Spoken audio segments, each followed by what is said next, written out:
Hello friends, welcome back to YouTube channel.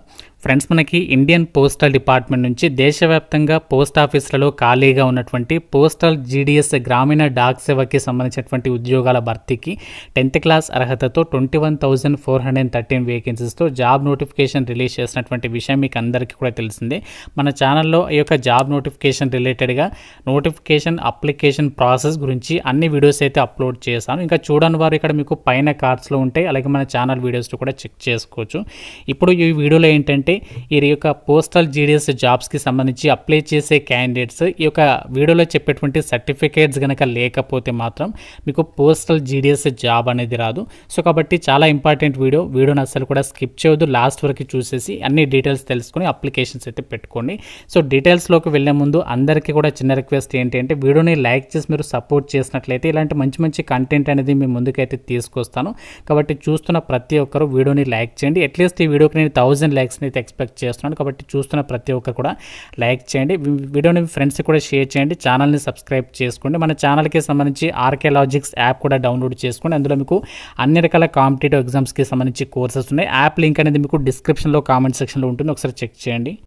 ఇక్కడ డీటెయిల్స్లోకి వెళ్ళినట్లయితే ఇండియన్ పోస్టల్ డిపార్ట్మెంట్ నుంచి గ్రామీణ డాక్ సేవక్ రిక్రూట్మెంట్కి సంబంధించి ఈ యొక్క కొత్త ఏడాదిలో మనకి 2 నోటిఫికేషన్స్ అయితే రిలీజ్ చేస్తున్నారు. ఫస్ట్ నోటిఫికేషన్ మనకి రీసెంట్లీగా ఈ యొక్క February 10th రోజు అయితే రిలీజ్ అయింది. 21,413 వేకెన్సీస్తో జనవరి షెడ్యూల్ 1 2025కి సంబంధించి నోటిఫికేషన్ రిలీజ్ చేశారు. మార్చ్ 3 వరకు అయితే టైం ఉంది. సో మీరు లాస్ట్ డేట్ వరకు అయితే వెయిట్ చేయొద్దు, ఎందుకంటే లాస్ట్ డేట్లో అంటే మనకి February 27 తర్వాత మళ్ళీ మనకి ఏంటంటే అప్లికేషన్ చేసేటప్పుడు కొంచెం ఎర్రర్స్ రావడం అవ్వచ్చు, వెబ్సైట్ ఓపెన్ కావడం, ఇలాంటి చాలా ఇష్యూస్ అయితే ఫేస్ చేస్తారు. కాబట్టి సో వీలైనంత తొందరగా మీరు అప్లికేషన్స్ పెట్టుకోవడానికి ట్రై చేయండి. ఈ సంవత్సరం మనకి 2 నోటిఫికేషన్స్ అయితే రాబోతున్నాయి. సో మనకి ఇప్పుడు ఆల్రెడీ ఒక నోటిఫికేషన్ వచ్చింది షెడ్యూల్ 1కి సంబంధించి 21,000 వేకెన్సీస్. మళ్ళీ మనకి షెడ్యూల్ 2కి సంబంధించి నోటిఫికేషన్ అనేది జూలై మంత్ ఎండింగ్లో అయితే రాబోతుంది. అప్పుడు కూడా దాదాపుగా 20,000 వరకు వేకెన్సీస్ అనేవి ఉండే అవకాశం అనేది ఉంది. సో మీకు ఇప్పుడు ఛాన్స్ మిస్ అయినా మళ్ళీ మనకి ఇదే సంవత్సరంలో ఇంకో ఆపర్చునిటీ కూడా రాబోతుంది. కాబట్టి ఆపర్చునిటీ అనేది అస్సలు కూడా మిస్ చేసుకోవద్దు. మీకు ఈ వీడియోలో నోటిఫికేషన్కి సంబంధించి జాబ్స్కి అప్లై చేసేటప్పుడు ఏమేమి డాక్యుమెంట్స్ కావాలి, అప్లికేషన్ చేసిన తర్వాత ఏమేమి డాక్యుమెంట్స్ని రెడీ చేసుకోవాలి క్లియర్ కట్గా చెప్తాను. సో అస్సలు కూడా స్కిప్ చేయొద్దు. అయితే చాలామంది అప్లికేషన్ చేసేటప్పుడు అడుగుతున్నటువంటి డౌట్ ఏంటి అంటే ఇక్కడ రిజిస్ట్రేషన్ చేసేటప్పుడు సో నేను 2024లో అప్లై చేశాను, ఆ రిజిస్ట్రేషన్ నెంబర్తో అప్లికేషన్ చేసుకోవచ్చా అని చెప్పేసి అడుగుతున్నారు. సో ఇప్పుడు ఆ ఛాన్స్ అయితే లేదు. మనకి ప్రతి ఒక్క క్యాండిడేట్ కూడా ఈ జాబ్స్కి అప్లై చేయాలంటే కంపల్సరీగా ఇక్కడ రిజిస్ట్రేషన్ అనేది మ్యాండేటరీ అన్నమాట. సో కంపల్సరీగా మీరు రిజిస్ట్రేషన్ చేసుకోవాలి. సో రిజిస్ట్రేషన్ చేసుకొని అప్లై ఆన్లైన్ మీద క్లిక్ చేసి అప్లై చేసేసి మీరు ఫీ పేమెంట్ చేసేసి అప్లికేషన్ సబ్మిషన్ చేయాల్సి ఉంటుంది.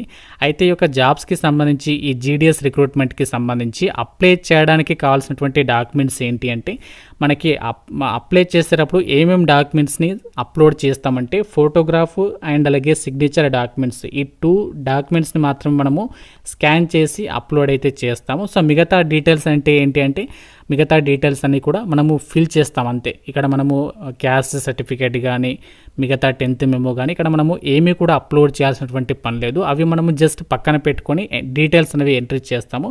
అప్లై చేయడానికి కావాల్సినటువంటి డాక్యుమెంట్స్ మాత్రం ఫోటోగ్రాఫ్, సిగ్నేచర్ డాక్యుమెంట్స్, ఈ 2 డాక్యుమెంట్స్ అనేవి మనము స్కాన్ చేసి రెడీగా ఉంచుకోవాలి. సో వాటిని మనము అప్లోడ్ అయితే చేయాల్సి ఉంటుంది. స్టూడెంట్స్కి అప్లికేషన్ చేసేటప్పుడు మొబైల్లో ఈ ఫోటోగ్రాఫ్ అలాగే సిగ్నేచర్ డాక్యుమెంట్స్ ఏవైతే ఉన్నాయో పాస్పోర్ట్ సైజ్ ఫోటోగ్రాఫ్ అవ్వచ్చు, సిగ్నేచర్ డాక్యుమెంట్స్, వీటిని అప్లోడ్ చేసేటప్పుడు కొందరికి ఏంటంటే అప్లోడ్ అవ్వట్లేదు అని చెప్పేసి అంటున్నారు. సో దానికి రీజన్ ఏంటో కూడా చెప్తాను. వాళ్ళు నోటిఫికేషన్లో మెన్షన్ చేసింది ఏంటి అంటే మీరు ఏదైతే రీసెంట్గా దిగినటువంటి పాస్పోర్ట్ సైజ్ ఫోటోగ్రాఫ్ అప్లోడ్ చేస్తున్నారు కదా, అది ఏ ఫార్మాట్లో ఉండాలి, సిగ్నేచర్ ఫోటో 2 కూడా జేపీఈజీ ఫార్మాట్లో ఉండాలి. అలాగే సపరేట్గా మీరు అప్లోడ్ చేయాలి. ఒకటే ఫోటోలో ఆ సిగ్నేచర్ ఫోటో ఉండకూడదు. సపరేట్గా మీరు ఫోటోగ్రాఫ్ అనేది స్కాన్ చేసి రెడీగా ఉంచుకోవాలి. అలాగే సిగ్నేచర్ డాక్యుమెంట్ కూడా సపరేట్గా మీరు స్కాన్ చేసి రెడీగా పెట్టుకోవాలి. వాటికి సంబంధించి ఫైల్ సైజ్ కూడా ఇచ్చారు. ఎంత ఉండాలంటే 50 KB లోపు బిలో ఉండాలి. ఫోటోగ్రాఫ్ సైజ్ అనేది ఏదైతే ఉంటుందో పాస్పోర్ట్ సైజ్ ఫోటోగ్రాఫ్, ఆ ఫైల్ సైజ్ అనేది 50 KB లోపు బిలో ఉండాలి. అలాగే సిగ్నేచర్ డాక్యుమెంట్ వచ్చేసేమో 20 KB లోపు బిలో ఉండాలి, అప్పుడు మాత్రమే అది యాక్సెప్ట్ చేస్తుంది. అయితే ఒకవేళ మీ దగ్గర ఈ యొక్క 50 KB కంటే ఎక్కువగా ఉన్నా కూడా వాటిని మనము తగ్గించుకోవడానికి ఒక వెబ్సైట్ ఉంది. ఆ వెబ్సైట్ చెప్తాను, ఆ వెబ్సైట్లోకి వెళ్ళేసి మీరు ఫైల్ సైజ్ అనేది తగ్గించుకొని అప్లోడ్ చేయండి. ఇప్పుడు మనము ఆ డీటెయిల్స్ అయితే చూద్దాం, ఎలా తగ్గించుకోవాలి ఫైల్ సైజ్ అనేది. మీరు దీనికోసం ఏంటంటే మీ యొక్క మొబైల్లో క్రోమ్లో కానీ ఏదైనా బ్రౌజర్లో కానీ మీరు గూగుల్లోకి వెళ్ళేసి అక్కడ ఏం చేస్తారంటే ఇమేజ్ సైజ్ రెడ్యూస్ అని చెప్పేసి సెర్చ్ చేయండి. ఈ విధంగా ఇమేజ్ సైజ్, సో మీరు ఈ విధంగా ఇమేజ్ సైజ్ రెడ్యూసర్ అని చెప్పేసి సెర్చ్ చేయండి. సో సెర్చ్ చేసినట్లయితే ఏంటంటే మీకు ఈ విధంగా ఫస్ట్ వెబ్సైట్ వస్తుంది, రెడ్యూస్ ఇమేజెస్ అని చెప్పేసి. సో దాని మీద క్లిక్ చేయండి. సో క్లిక్ చేస్తే మీకు ఒక వెబ్సైట్ అనేది ఓపెన్ అవుతుంది. సో ఇందులో ఏంటి అంటే మనము ఫైల్ సైజ్ అనేది ఎక్కువగా ఉంటే తగ్గించుకోవచ్చు అనమాట. డైరెక్ట్గా ఇక్కడ మీరు సెలెక్ట్ ఇమేజ్ మీద క్లిక్ చేసేసి కిందకి స్క్రోల్ చేసేసి డైరెక్ట్గా మీరు ఏంటంటే ఎంటర్ చేసేస్తే సరిపోతుంది ఇక్కడ. సో మీరు డైరెక్ట్గా ఆ యొక్క ఫైల్ సైజ్ అనేది తగ్గిపోయి మనకి వస్తుంది, అది డౌన్లోడ్ చేసుకొని అప్లోడ్ చేస్తే సరిపోతుంది. సో ఈ విధంగా మీరు ఫైల్ సైజ్ అనేది తగ్గించుకొని ఆ యొక్క ఫోటోగ్రాఫ్ అవ్వచ్చు, సిగ్నేచర్ అవ్వచ్చు, వాటిని మనము అప్లోడ్ చేయొచ్చు. అయితే ఒక రిక్రూట్మెంట్కి సంబంధించి ఇప్పటివరకు నేను చెప్పినటువంటి డాక్యుమెంట్స్ అనేవి అప్లికేషన్ చేసేటప్పుడు కావాల్సినటువంటి డాక్యుమెంట్స్. అయితే మీరు అప్లికేషన్ చేసిన తర్వాత ఒకవేళ మీరు సెలెక్ట్ అయినట్లయితే, అంటే మీరు ఒకవేళ సెలెక్ట్ అయితే అప్పుడు ఈ యొక్క రిక్రూట్మెంట్కి సంబంధించి మీరు డాక్యుమెంట్ వెరిఫికేషన్కి అయితే వెళ్ళాల్సి ఉంటుంది. అప్పుడు డాక్యుమెంట్ వెరిఫికేషన్కి వెళ్ళేటప్పుడు ఏమేమి డాక్యుమెంట్స్ మనము ముందుగా రెడీ చేసుకున్నట్లయితే మనము టైం అనేది సేవ్ చేసుకోవచ్చు. అంటే ఇప్పుడు ఒకవేళ మీరు అప్లికేషన్ పెడుతున్నారనుకుందాం, మీరు ఒక అప్లికేషన్ పెడుతున్నట్లయితే మీకు జాబ్ వస్తుంది అని చెప్పేసి హోప్ ఉన్నట్లయితే ఇప్పుడు నేను చెప్పేటువంటి డాక్యుమెంట్స్ అని కూడా ప్రాపర్గా మీరు రెడీ చేసుకొని పెట్టుకొని మీరు డైరెక్ట్గా షార్ట్ లిస్ట్ అయితే మీరు డాక్యుమెంట్ వెరిఫికేషన్కి అయితే అవి డాక్యుమెంట్స్ అని కూడా పట్టుకొని వెరిఫికేషన్కి అయితే అటెండ్ అవ్వాల్సి ఉంటుంది. ఫస్ట్ వచ్చేసి ఏంటంటే 10th memo. So 10th memo వచ్చేసి ఇక్కడ ఒరిజినల్ డాక్యుమెంట్, సో జిరాక్స్ కాదు, మీరు జిరాక్స్ కాపీ అయితే యాక్సెప్ట్ చేయరు. ఒరిజినల్ డాక్యుమెంట్ 10th మెమో అనేది ఉండాలి, మార్క్ షీట్. అలాగే ఇక్కడ మీరు ఏమేమి డాక్యుమెంట్స్ అయితే చెప్తున్నాను ఇప్పుడు అవన్నిటికీ సంబంధించి మీరు 2 sets జిరాక్స్ కాపీస్ అనేవి తీసుకొని వెళ్ళాల్సి ఉంటుంది. గుర్తుపెట్టుకోండి, 2 sets జిరాక్స్ కాపీస్. ఆ ప్రతి జిరాక్స్ కాపీ పైన మీ సంతకం అనేది ఉండాలన్నమాట. అది మీరు ఎక్కడ పెడతారో మీ ఇష్టం, కాకుంటే ప్రతి జిరాక్స్ కాపీ మీద మీ సిగ్నేచర్ పెట్టాలి. అలాగే 2 sets జిరాక్స్ కాపీస్ అనేవి తీసుకుని వెళ్ళాలి, ఇంక్లూడింగ్ ఒరిజినల్ డాక్యుమెంట్స్ అనమాట. సో ఒరిజినల్ డాక్యుమెంట్స్తో పాటు సపరేట్గా మీరు 2 sets జిరాక్స్ కాపీస్ అనేవి డాక్యుమెంట్ వెరిఫికేషన్కి ఫర్దర్గా మీరు తీసుకొని వెళ్ళడానికి ఇవన్నీ కూడా రెడీ పెట్టుకోవాలి. నెక్స్ట్ ఏంటంటే identity proof. So identity proof అంటే ఏంటంటే ఇక్కడ మీరు ఆధార్ కార్డ్, ఐడి ప్రూఫ్ అంటే ఆధార్ కార్డ్ అనేది రెడీగా ఉంచుకోండి.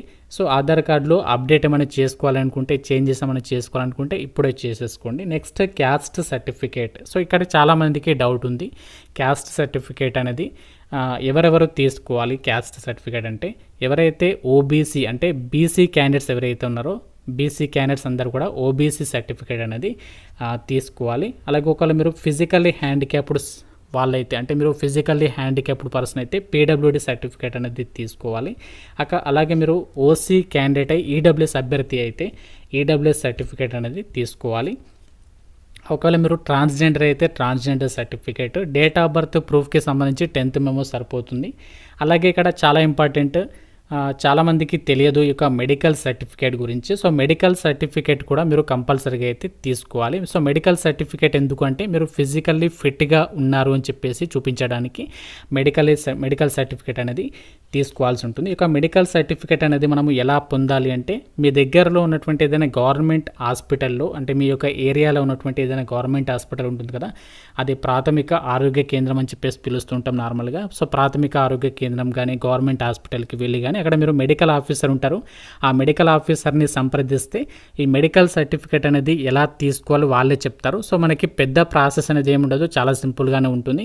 సో మెడికల్ సర్టిఫికేట్ అనేది ఇష్యూ చేస్తారు వాళ్ళే. మీరు గవర్నమెంట్ హాస్పిటల్కి వెళ్ళేసి అక్కడ మీరు అడిగితే చెప్తారు. ఆ సర్టిఫికేట్ అనేది మీరు తీసుకోవాల్సి ఉంటుంది. ఆ సర్టిఫికేట్తో పాటు సో ఇవి ఇప్పుడు చెప్పినటువంటి ఈ డాక్యుమెంట్స్ అన్ని కూడా మీరు రెడీగా ఉంచుకున్నట్లయితే మీకు ఫర్దర్గా సెలెక్ట్ అయితే మాత్రం ఇవన్నీ కూడా మీరు డాక్యుమెంట్ వెరిఫికేషన్ రోజు అక్కడ మనకి మెన్షన్ చేసినటువంటి డేట్స్లలో సర్టిఫికేట్స్ అనేవి సబ్మిషన్ చేయాల్సి అయితే ఉంటుంది. అయితే ఇక్కడ మీరు ఏ ఫార్మాట్లో మనము క్యాస్ట్ సర్టిఫికేట్ తీసుకోవాలి, అలాగే ఏ ఫార్మాట్లో ఓబీసీ సర్టిఫికేట్ తీసుకోవాలి. నోటిఫికేషన్లో మనకి ఫార్మాట్స్ అయితే ఇచ్చారు చూడండి. మీరు లాస్ట్ పేజ్లోకి అయితే వెళ్ళండి. నోటిఫికేషన్లో ఆ యొక్క ఫార్మాట్ అనేది ఇచ్చారు. ఆ యొక్క ఏదైతే క్యాస్ట్ సర్టిఫికేట్స్ ఉందో ఇక్కడ చూడండి, format for SC ST certificate అని చెప్పేసి ఉంది కదా. ఎస్సీ ఎస్టీ అభ్యర్థులు అయితే ఈ ఫార్మాట్లో మీరు సర్టిఫికేట్ అనేది రెడీ చేసుకోవాలి. 2 పేజెస్ అయితే ఉంది. ఆ 2 పేజెస్కి సంబంధించి మీ ఏరియాలో ఉన్నటువంటి అక్కడ ఏదైతే మండల ఆఫీస్ ఉంటుందో అక్కడికి వెళ్ళేసి ఈ యొక్క సర్టిఫికేట్ అనేది రెడీ చేసుకోవాలి. అలాగే ఎకనామికల్లీ వీకర్ సెక్షన్ వాళ్ళకి సంబంధించి ఉంది. అలాగే ఓబీసీ క్యాండిడేట్స్ బ్యాక్వర్డ్ క్లాసెస్ ఎవరైతే ఉన్నారో బీసీ అభ్యర్థులకి సంబంధించి ఫార్మాట్ అనేది ఇచ్చారు. అలాగే ఎకనామికల్లీ వీకర్ సెక్షన్ ఈడబ్ల్యూఎస్ వాళ్ళకి సంబంధించి కూడా ఫార్మాట్ అనేది నోటిఫికేషన్లోనే మనకి 22 పేజీ తర్వాత అయితే ప్రొవైడ్ చేస్తారు. అక్కడ మీరు చెక్ చేసుకోవచ్చు. ఇవన్నీ కూడా మీరు ప్రింట్అవుట్ తీసుకొని ఫర్దర్గా ఏంటంటే మీరు ఒకవేళ సెలెక్ట్ అవుతాం అనుకుంటే ఇప్పుడే ఈ డాక్యుమెంట్స్ అన్ని కూడా మీరు రెడీ చేసుకొని ఈ ఫార్మాట్లో మీరు అక్కడ డాక్యుమెంట్ వెరిఫికేషన్ టైంలో సబ్మిషన్ చేయాల్సి అయితే ఉంటుందన్నమాట. సో ఈ విధంగా మనము అప్లికేషన్ చేసేటప్పుడు ఏమేమి డాక్యుమెంట్స్ని రెడీగా పెట్టుకోవాలి. అప్లికేషన్ చేసిన తర్వాత ఇన్ కేస్ మీకు ఒకవేళ జాబ్ వస్తుంది అనుకుంటే ఈ డాక్యుమెంట్స్ అన్ని కూడా మీరు రెడీగా ఉంచుకున్నట్లయితే మీకు డెఫినెట్గా జాబ్ రాకపోవడానికి ఎలాంటి సమస్యలు అయితే ఉండవు. సో ఇప్పుడు ఈ వీడియోలో చెప్పినటువంటి డాక్యుమెంట్స్ అన్ని కూడా మీరు రెడీగా పెట్టుకున్నట్లయితే సో మీకు అన్ని విధాలకు కూడా సేఫ్ అన్నమాట. మీకు ఎలాంటి టెన్షన్ పడాల్సినటువంటి అవసరం కూడా ఉండదు. సో మీకు ఫర్దర్గా ఒకవేళ క్యాస్ట్ సర్టిఫికేట్ లేట్ అవుతుంది అనేటువంటి టెన్షన్స్ కానీ ఇలాంటివి ఏమీ ఉండవు కాబట్టి సో ఒకవేళ మీకు మంచి పర్సంటేజ్ ఉండి మాకు జాబ్ వస్తుంది అని చెప్పేసి హోప్ అనేది ఎవరికైతే ఉంటుందో వాళ్ళు ఇప్పుడే ఒక డాక్యుమెంట్స్ అన్ని కూడా రెడీగా అయితే పెట్టేసుకోండి. సో ఇది మీకు ఈ వీడియో ద్వారా అయితే చెప్పాలనుకుంటున్నాను.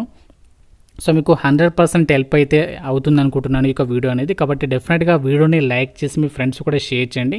ఇంకా మీకు ఈ యొక్క జీడీఎస్ రిక్రూట్మెంట్కి సంబంధించి ఏదైనా డౌట్ ఉన్నా నాకు కామెంట్ రూపంలో తెలపండి. సో చాలామంది అడుగుతున్న ఇంకో డౌట్ ఏంటి అంటే నేను అప్లై చేసే డివిజన్లో 100 అబోవ్ పోస్ట్ ఉన్నాయి బ్రో, నేను అన్ని పోస్టింగ్ ప్రిఫరెన్సెస్ పెట్టచ్చా లేకుంటే ఓన్లీ కొన్ని పోస్టులు మాత్రమే ప్రిఫరెన్సెస్ పెట్టచ్చా అని చెప్పేసి కూడా అడుగుతున్నారు.